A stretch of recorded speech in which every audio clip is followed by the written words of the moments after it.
Screen time बढ़ रहा, बुरा फंसा इंसान। स्क्रीन टाइम बढ़ रहा, बुरा फंसा इंसान। निकल न पाए जाल से बच्चे बूढ़े जवान। निकल न पाए जाल से बच्चे बूढ़े जवान।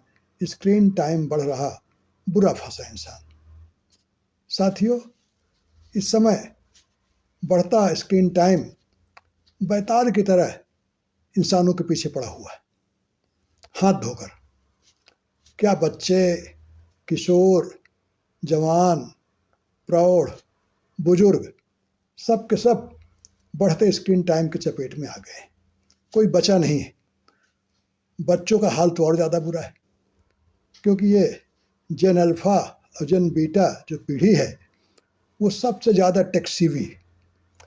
ये नई टेक्नोलॉजी के बीच ही पैदा हुए, तो इनके लिए तो बड़ा आसान है और स्वाभाविक।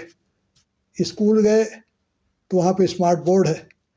हम लोगों के ज़माने में तो श्यामपट रहता था, ब्लैक बोर्ड जिसको कहते हैं, उससे पढ़े हैं। लेकिन अब स्कूलों में स्मार्ट बोर्ड आ गए हैं, वही स्क्रीन। फिर उसके बाद घर आते हैं तो घर पर टीवी है, मोबाइल है, लैपटॉप है, टैबलेट। यानी स्क्रीन टाइम बढ़ना ही बढ़ना है। घर आते ही बच्चे अब बाहर नहीं दौड़ते मैदान में खेलने के लिए। वो घर के किसी कोने में मम्मी या पापा का या किसी का भी दादी दादा का मोबाइल मिल गया, बस उसी में उनकी उंगलियां नाचती रहती। और इसका असर भी बहुत तेज़ी से पड़ रहा है। आप अपने आसपास या अपने घर में भी देखिए तो अब बच्चे बातचीत करने से कतराते हैं। उनका भाषा संबंधी जो विकास है वो भी बहुत तेज़ी से प्रभावित हो रहा है। और जो दूसरी दिक्कतें हैं, मोटापा बढ़ रहा है, नींद कम आना, चिड़चिड़ापन, ये भी तो परेशानियाँ। पढ़ाई में पिछड़ जा रहे हैं, ये चीज़ें एकदम सामने आ रही हैं।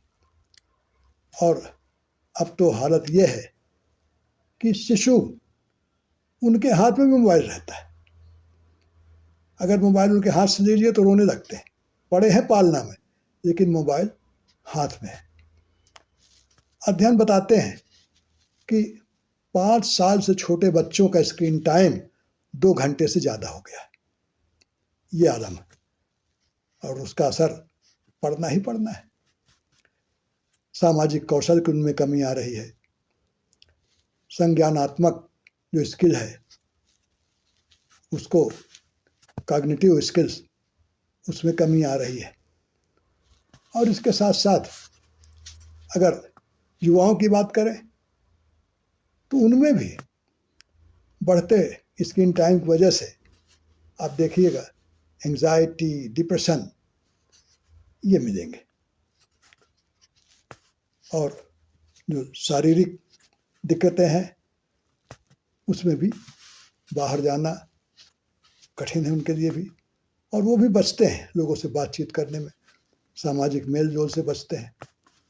और बुजुर्ग पीढ़ी भी अब पहले के मुकाबले कहीं ज़्यादा स्क्रीन पे उनका टाइम जा रहा है।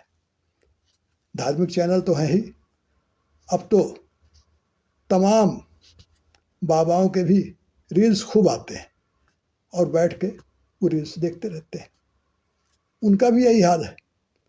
सामाजिक मेल जोल उनका घटता जा रहा है और उनकी समस्या तो और ज़्यादा है बुजुर्गों की। सबसे जो दिक्कत है वो अनिद्रा के शिकार होते हैं। नींद ठीक से नहीं आती है तो बीपी बढ़ता है, तमाम परेशानियां बढ़ती हैं। तो देखा जाए तो यह बढ़ता स्क्रीन टाइम पूरी मानवता के लिए बहुत ही नुकसानदायक है। इसको महामारी कह दीजिए। कोविड की तो वैक्सीन निकल आई थी, इसकी अभी कोई वैक्सीन ही नहीं।